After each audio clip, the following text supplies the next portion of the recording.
Boa noite. Boa noite. Atualmente, o conflito na Síria está causando sofrimento da população. Dados estimam que mais de 6 milhões de pessoas necessitam de ajuda humanitária. De acordo com dados compilados pelo Alto Comissário das Nações Unidas, 100 mil pessoas foram mortas desde março de 2011, quando iniciou o movimento contra o presidente Bashar al-Assad. Falamos agora com a nossa repórter Alana Lisboa, que entrevista o Dr. Fernando Coelho. Boa noite a todos. Estamos aqui com o Dr. Fernando Coelho, mestre em Direito Internacional. Dr. Fernando, qual estratégia a ONU deveria utilizar para prestar auxílio humanitário para o povo sírio? Bom, não existe uma estratégia exata, não existe uma estratégia única para a atuação das Nações Unidas na Síria. Nós sabemos que a Síria já vem há alguns anos sofrendo uma guerra civil, onde já morreram lá aproximadamente 1,5 milhão de pessoas. O país está muito arrasado e qualquer ação das Nações Unidas seria uma ação difícil, ou melhor dizendo, vai ser uma ação difícil. Só para se ter ideia, 57% dos hospitais públicos da Síria estão completamente destruídos e o número de refugiados não para de crescer. Mas, neste momento, o principal, antes de restabelecer a segurança em si, que, por enquanto, ela não está palpável, o melhor caminho, por enquanto, é a ajuda humanitária no sentido de levar suprimentos, água e remédio para o povo sírio. Um dos princípios da ONU é a não intervenção nos assuntos internos do Estado, mas até quando esta deve segui-lo e não intervir de forma militar no conflito?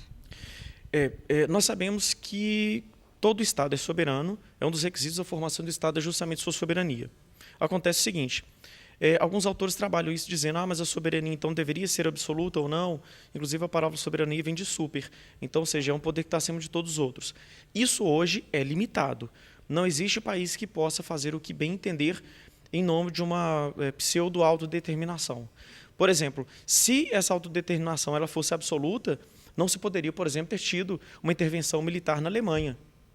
Porque, mas lá ocorria, por exemplo, temas relacionados, isso obviamente estou falando da Segunda Guerra Mundial, assuntos relacionados ao nazismo. Então não se poderia ter uma intervenção? Claro que se poderia. Na Síria, teoricamente, ou em tese, hipoteticamente, pode haver intervenção? Pode, porque o critério humanitário, o critério humano, ele é o critério básico para saber se um país pode ou não criar leis ou trabalhar com determinadas ações sobre o povo do seu próprio território. Então, essa questão humana é o limite para qualquer ação dentro de um país. E havendo em um grave conflito que chegue colocando o povo, não só apenas o povo, a própria população do país em risco, o direito internacional, teoricamente, não sabemos se isso vai acontecer, mas ele autoriza determinadas intervenções sob a ótica humanitária.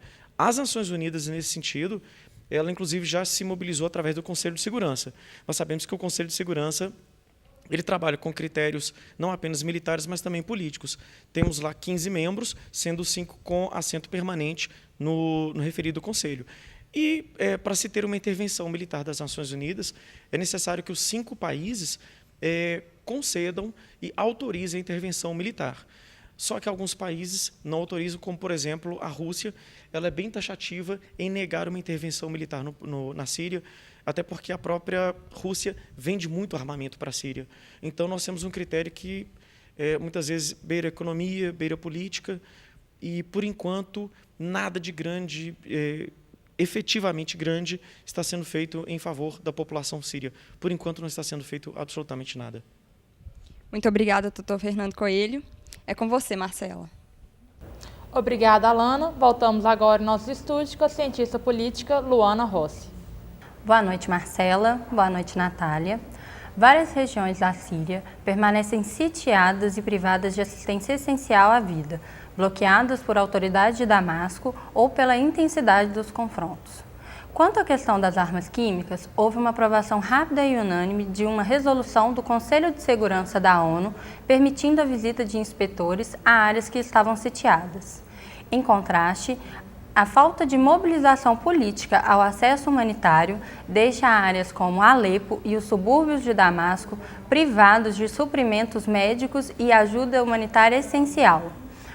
Apesar da ONU estar enviando uma ajuda de cerca de 6 milhões, isso apenas ameniza a situação precária do Estado sírio, não sendo suficiente para resolver a situação da população.